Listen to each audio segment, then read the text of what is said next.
Recibimos ahora aquí en el estudio, con gran gusto, como siempre, a Miguel Pastorino. ¿Qué tal, Miguel? ¿Cómo te va? ¿Cómo andas? Muy bien, Daniel, un gusto estar como siempre contigo, Bueno, y con la audiencia. Igualmente. ¿Podemos adelantar ese trabajo que están haciendo maravilloso? O sea, vamos a hablar contigo, Sí, obviamente, de este proyecto de ley de muerte digna, de eutanasia, que tiene ya media sanción en diputados y que parece se va a aprobar en el Senado. Pero estás programando una cantidad de actividades que se vinculan con tu capacidad de escritor también, ¿no? bueno, sí, estamos ahora en un proyecto editorial de Penguin, que es una colección filosófica. Mirá. Sí, y ahí, bueno, esto está Natalia Costa, Sí. que es una de las artífices del proyecto con Cialín, y Javier Massa, el colega y amigo en la UCU. Claro. Y yo sacamos los primeros 3 ensayos de la colección filosófica. Mañana presentamos en la Sala Dorada, mañana miércoles a las 20 horas. Presentamos esta colección con Penguin. Bueno. El mío se llama Pensar en la era de las máquinas, que es como una defensa de la filosofía y cómo pensar hoy es un acto de resistencia ante las formas sedentarias de pensar cada vez menos, ¿no? O sea, de simplificar todo. El culto a los datos, ¿no? Y cómo a veces tenemos que aprender a cómo interpretamos lo real. Algunos de mis escritos son artículos que publiqué en Voces de Filosofía, Sí. que los amplié, los profundicé a partir de lecturas de Heidegger, de Ortega.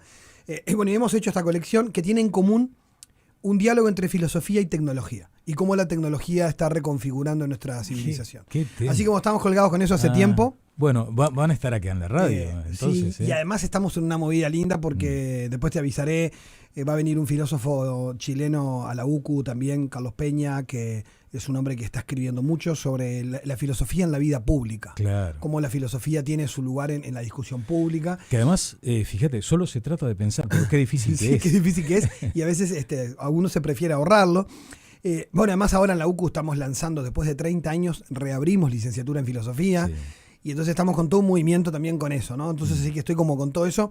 Obviamente, cuando vuelve el debate por la eutanasia, como yo hice mi tesis de maestría sobre eso y estoy involucrado en el debate, vuelvo otra vez.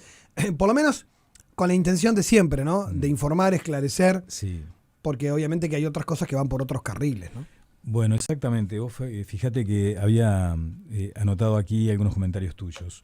Y hoy cuando anunciábamos que ibas a estar aquí, me detuve en ese concepto que has manejado, porque vos considerás que para un tema tan sensible, tan vital, porque estamos hablando de eso ni más ni menos, considerás que faltó un estudio profundo y que faltó responsabilidad de los legisladores.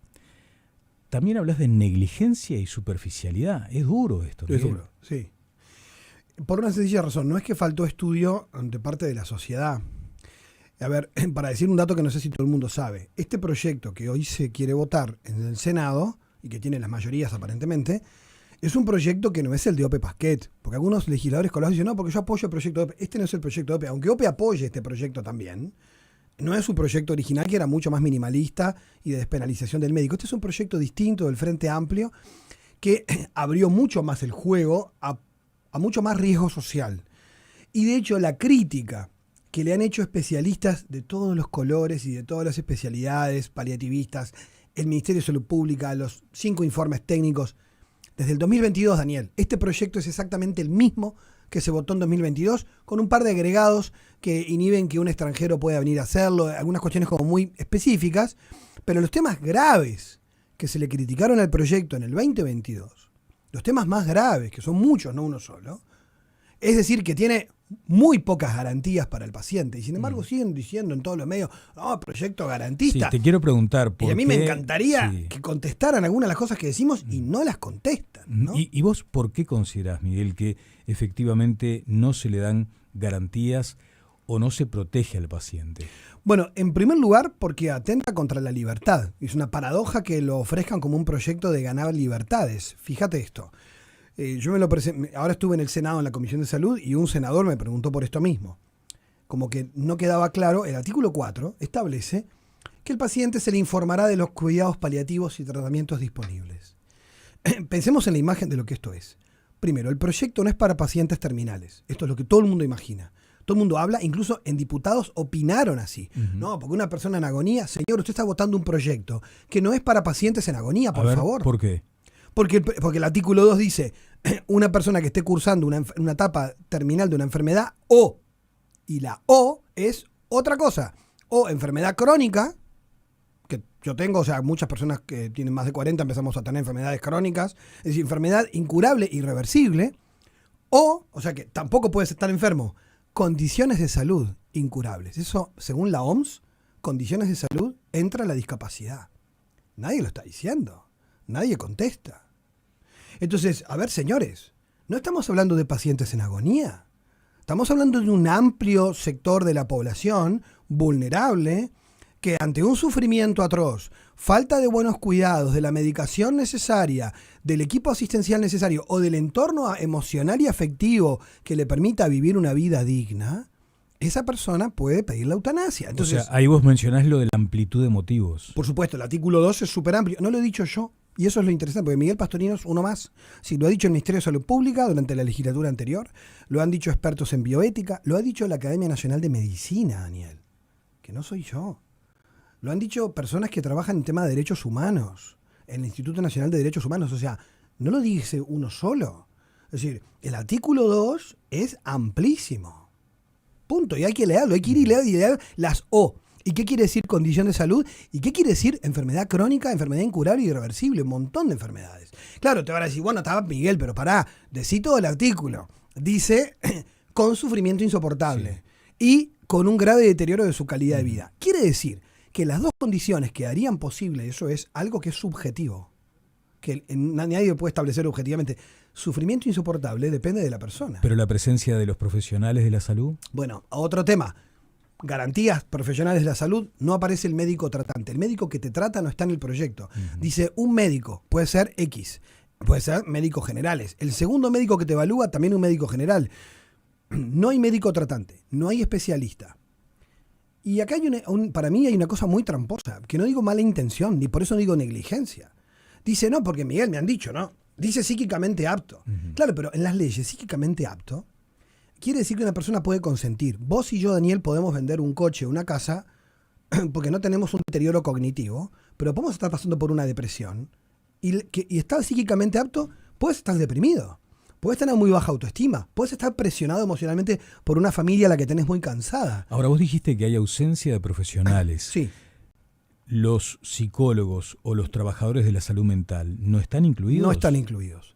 Agregaron un comité solo en caso de que el primer médico diga que no.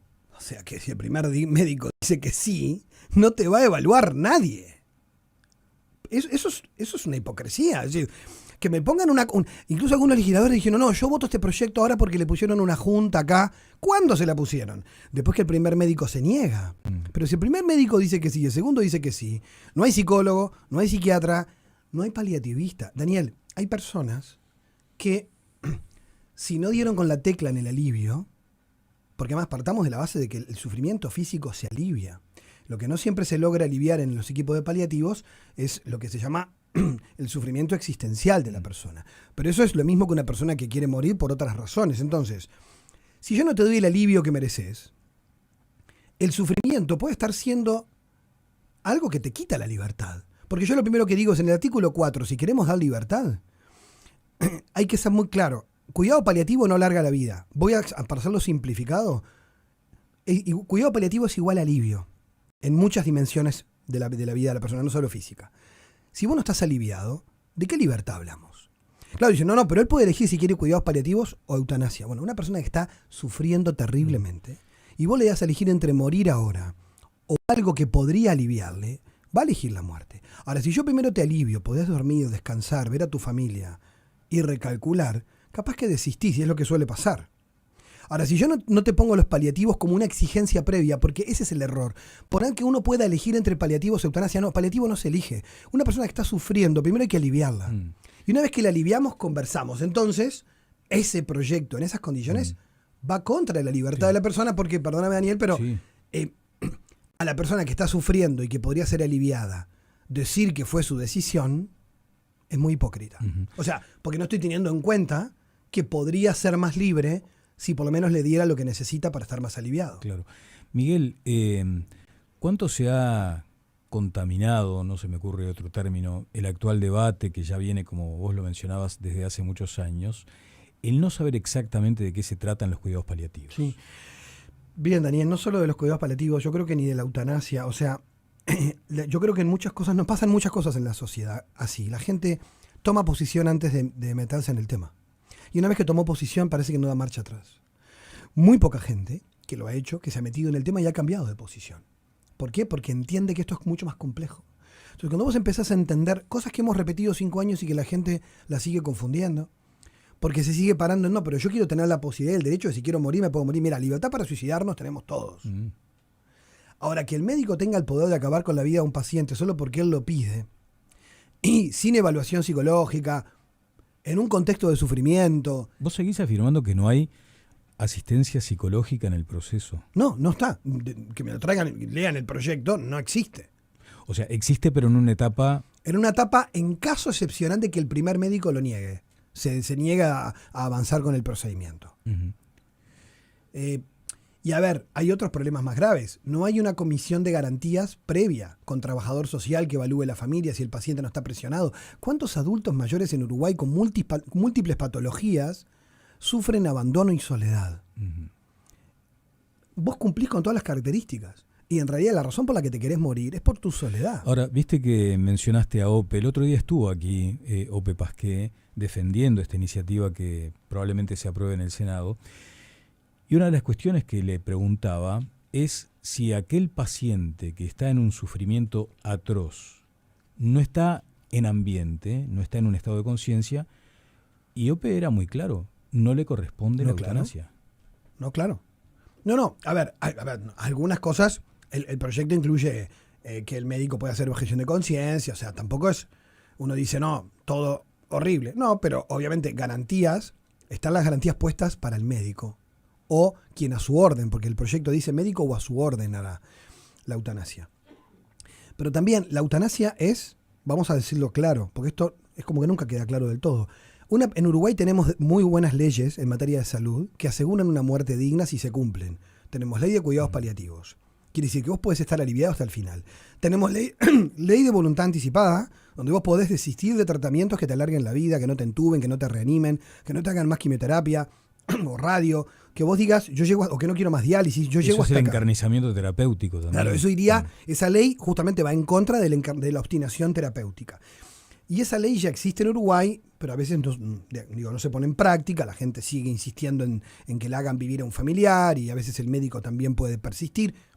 Pero esa ley protege el derecho a una muerte digna y a que no me alarguen la vida. La eutanasia sería despenalizar una forma de homicidio, porque en el fondo es que alguien te provoque la muerte a tu pedido. Ahora, la razón de tu pedido es que la gente quiere de verdad morir, Daniel, o lo que quiere es dejar de sufrir. Y ante esa pregunta, y esta es mi pregunta, ¿cuál es la respuesta que el Estado y que la sociedad le da al sufriente? Como no puedo aliviar tu sufrimiento, ¿acabamos con tu vida porque vos lo pedís? Entonces, en el fondo, más allá de toda la crítica que podamos hacer sobre la falta de garantías para que la ley sea un poquito más cuidadosa en proteger a las personas más vulnerables que pueden ser abusadas en estos procesos, la cuestión de fondo es que una ley así discrimina a 2 tipos de seres humanos.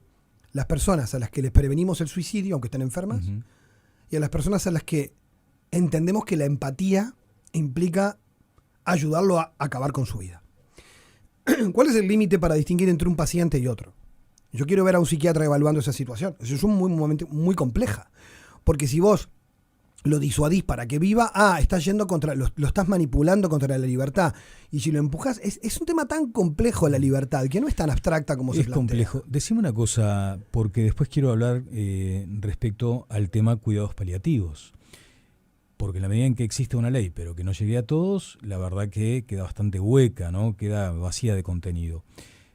Pero, ¿por qué razón se insiste tanto con que esto afecta a las personas económicamente más vulnerables? Bueno, si bien en Uruguay nosotros tenemos una buena cobertura de cuidados paliativos, incluso el Maciel es una de las instituciones con un gran prestigio en materia de cuidados paliativos, ¿no? Es decir, Uruguay tiene la cobertura más grande de América Latina, alcanza el 75%. Estuve en Ecuador hace poco, 3%, un desastre, ¿no? O sea, el promedio de América Latina es 7% de cobertura. Uruguay tiene una muy buena cobertura y con su sistema integrado de salud, la ministra Arrando había dicho cuando fue a la Comisión de Salud, Uruguay en un par de años, con esta ley reglamentada, alcanza al 100% de los uruguayos, que donde hay más carencias en el interior y en paliativos pediátricos, en niños, ¿no? Entonces, Uruguay tiene las posibilidades de hacer eso. Entonces a mí me parece que apurar la eutanasia, en lugar de invertir en mejorar los paliativos, es dar una salida más barata y más fácil. Primera cosa. Porque obviamente nosotros le costamos mucho más dinero al sistema de salud en la última etapa de la vida. Los cuidados paliativos abaratan los costos, porque la internación en domicilio es más barata que muchas internaciones, ¿no? Pero, la atención en domicilio, perdón. Ahora, el tema acá es que los cuidados paliativos también cambian el modelo de atención. Entonces es un paradigma distinto de atención al paciente de modo más integral. Porque las personas, cuando son más pobres también, tienen otras carencias. Que no son solo la falta, no, porque donde ella está atendiéndose hay equipo de paliativos, sí, claro. Pero en su casa no tiene quien le ayude a bañarse, no tiene quien le ayude a comer. Esa persona está en una situación donde los cuidados en nuestra sociedad, las personas que tengan, digamos, menos soportes para su calidad de vida, son las personas que, según el proyecto, si cumplen con determinadas patologías y además su calidad de vida está deteriorada, pero por motivos económicos, claro, generas necesariamente una brecha entre quienes podrían tener una calidad de vida mejor y no. En cambio, lo que uno entiende que un Estado que progresa y que es humanista tiene que hacer es darle a sus ciudadanos una buena calidad de vida hasta el final. Hay que tomar muchos recaudos, mucho cuidado en el empleo de la terminología cuando encaramos estas entrevistas, porque además estamos tocando la sensibilidad, la fibra más íntima de la persona que está muchas veces batallando en esta línea entre la vida y la muerte, ¿no?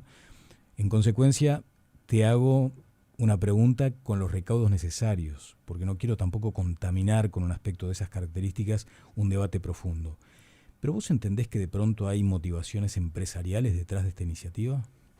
A ver, yo no creo en las teorías conspirativas de que alguien esté cocinando para por una razón económica la eutanasia. Sí es verdad, y lo he escuchado de legisladores y presidentes a lo largo del planeta, que hay razones que son, personas que son muy pragmáticas y que te dicen, la expectativa de vida es cada vez más larga, pero no así la calidad de vida del final.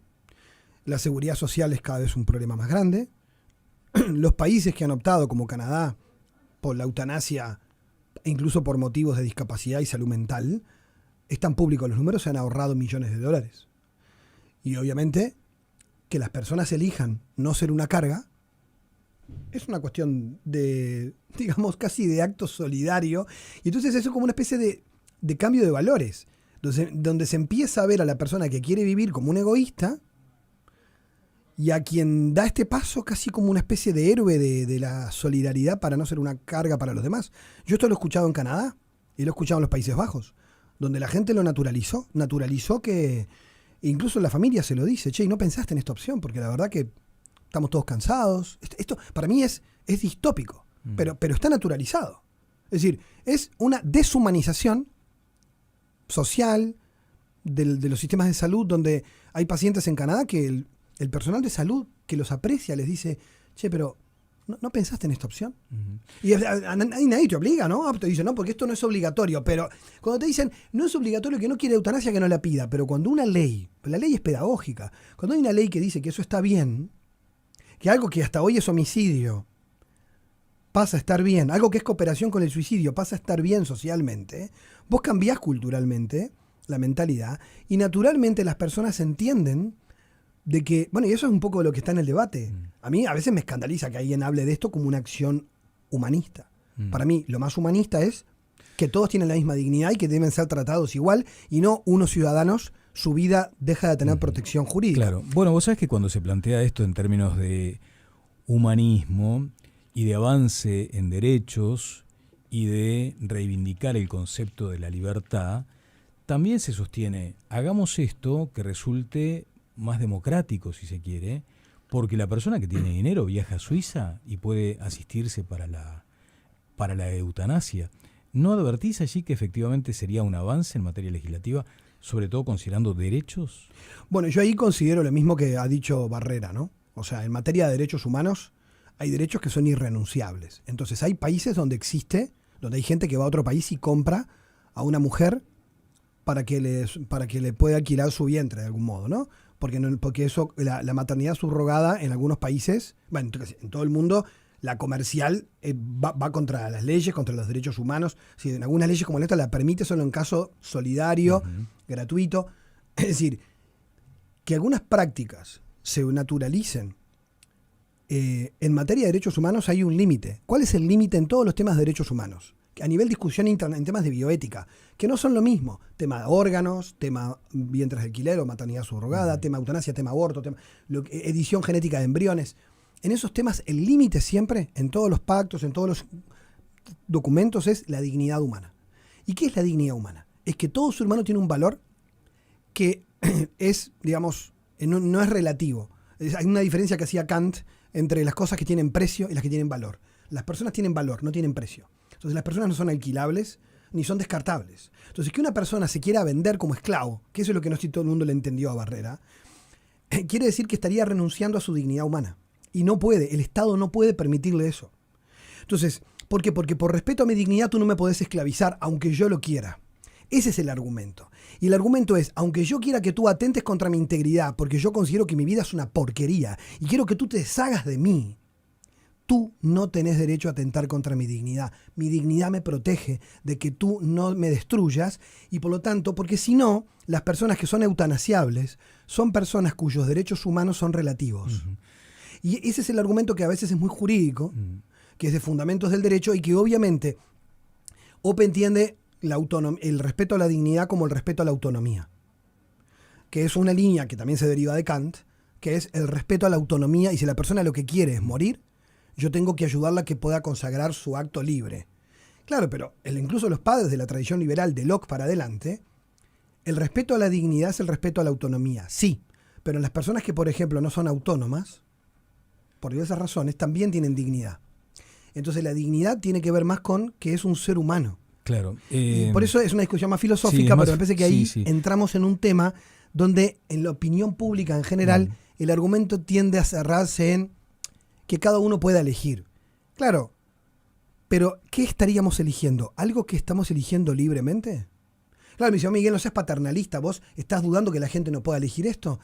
¿Por qué hacemos prevención del suicidio entonces? Ah, no, porque son problemas de salud mental. No siempre. No siempre hay una patología detrás. Y entonces nosotros tratamos de que la persona trate de encontrarle un sentido a la vida.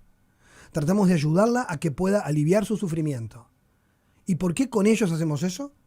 Y a otros les decimos, no, yo respeto tu libertad. Claro, pero allí sí se va a plantear que está la dignidad del sufriente padeciendo, por ejemplo, dolores insoportables. Pero para eso hay una respuesta. Que no es la muerte, sino el alivio. El alivio y el cuidado paliativo. Exacto. ¿No? Miguel, ya estamos cerrando. 2 preguntas y te pido brevedad en la respuesta. Sí, porque soy larguero. No, pero además son temas profundos que no admiten tampoco un tuit, ¿viste? Primera pregunta, sí, puede ser resuelta en un tuit. ¿Qué hacen si la ley se aprueba en el Senado? ¿Cuál es la acción que van a desarrollar? Si hay algo pensado ante esa circunstancia. ¿Cuál es la respuesta? No, nosotros no somos legisladores, somos un grupo de profesionales dedicados a la bioética. Nosotros seguiremos trabajando en informar, y como se ha hecho en otros países. Digo, no hemos pensado una estrategia política porque no somos actores políticos. Pero no se descarta, por ejemplo, una recolección de firmas. No, por ahora, no, por lo menos de mi parte no. No he pensado en nada más que en tratar incluso de seguir trabajando en los ámbitos de salud, donde hemos trabajado muchos, como voluntarios también, para que haya más conciencia. Porque la gente, una ciudadanía informada es una ciudadanía lúcida y crítica, que aunque tenga unas leyes que uno pueda decir que sean lamentables, también seguimos siendo libres de tomar mejores decisiones. Y para mí seguiremos trabajando porque los cuidados paliativos efectivamente lleguen a todos. Claro. Y después lo otro, bueno, es más en el plano personal. Hoy decías que no entendés cómo la gente puede tercamente permanecer en una postura. Valdría para ti también, ¿no? Sí, claro. Y allí simplemente el agregado es si no tuviste alguna circunstancia personal que dijeras, uy, tal vez tenga razón esta persona a la que estoy viendo en este padecimiento. Es que efectivamente es así, Daniel. Y te digo una cosa, que creo que la confusión acá está entre lo personal y lo social. Para ser breve, yo a nivel personal he tenido historias donde me pasó con mi abuelo, con mi abuela, mi mamá, que murieron hace poco tiempo, donde hay veces que la propia familia dice, ¿por qué esto no se termina de una vez? ¿No? Y hay mucho sufrimiento y mucho cansancio. Pero una cosa es lo que uno vive personalmente, y acá entra justamente, yo he tenido y tengo mis matices con muchos temas de los que a veces hablo públicamente, que para hablar en medios tengo que ser mucho más simple. Pero otra cosa es cuando pienso en la sociedad. Y esto fue una cosa que una vez le escuché a la que era senadora Carmen Sanguinetti y me pareció muy atinado. Le preguntaron, ¿usted qué piensa? Y dice, mi postura personal no importa. Lo que importa es que como legisladora tengo que pensar en la sociedad y cómo las leyes van a impactar en la gente. Entonces mi salida en este debate público no tiene que ver con la postura personal de Miguel Pastorino. Que a nivel de foro íntimo puedo tener un montón de grises con gente que está conmigo en esta iniciativa. Y ya vemos gente con posturas muy diversas. Pero lo que creo que nunca se entendió es que estamos hablando de las consecuencias sociales de la ley. Y estamos en una sociedad tan individualista que todo el mundo dice, bueno, pero ¿y si te tocara a vos? Pero es que no se trata de vos ni de mí. No se trata de lo que yo pienso, lo que yo sienta. Yo no soy quien para juzgar a alguien que se quiere morir. ¿Quién soy yo para decirle, no te podés morir? ¿Quién soy yo? Ahora, yo sí soy alguien que, porque piensa y lee y estudia, que quiere poder decir, che, ¿por qué no piensan un poquito a nivel social? ¿No? Que me ha llamado la atención la izquierda, cómo ha tomado en su histórica crítica de las causas sociales de muchas decisiones que a veces son fruto de la injusticia estructural. En esta no les importó. Parece que no hay injusticias estructurales. Parece que es una prédica libertaria, individualista. Es tu cuerpo, es tu vida, es tu decisión. Es increíble. A mí, filosóficamente, me estalla en la cabeza pensar el nivel de individualismo que hay en el discurso cuando se habla de la eutanasia. Muy pocos hablan a nivel social. Siempre, y esto es lo que hemos querido hacer. Incluso cuando a veces me critican, sí, pero vos, Miguel, porque no se trata de mí. De hecho, a veces que me dice, bueno, pero vos estás en contra. Pero atendé los argumentos, no importa cuál es mi postura personal. O sea, y yo escucho los argumentos y he cambiado en cosas que estoy diciendo y que he dicho, porque como los argumentos han cambiado, como uno entiende lo que es la discusión pública, bueno, yo hoy no vengo en el cruce contra la eutanasia. ¿Qué vengo diciendo? Y algunos de los que están de mi lado me critican, Miguel. Porque yo entiendo que en esta situación de una sociedad democrática, hoy mi aporte, ¿cuál es? Decir, mejor en este proyecto, porque aquí hay pocas garantías para la gente. Miguel Pastorino, muchas gracias como siempre. A vos, Daniel. Miguel Pastorino, licenciado en Filosofía, docente. La pausa y seguimos avanzando en Informativo Sarandí.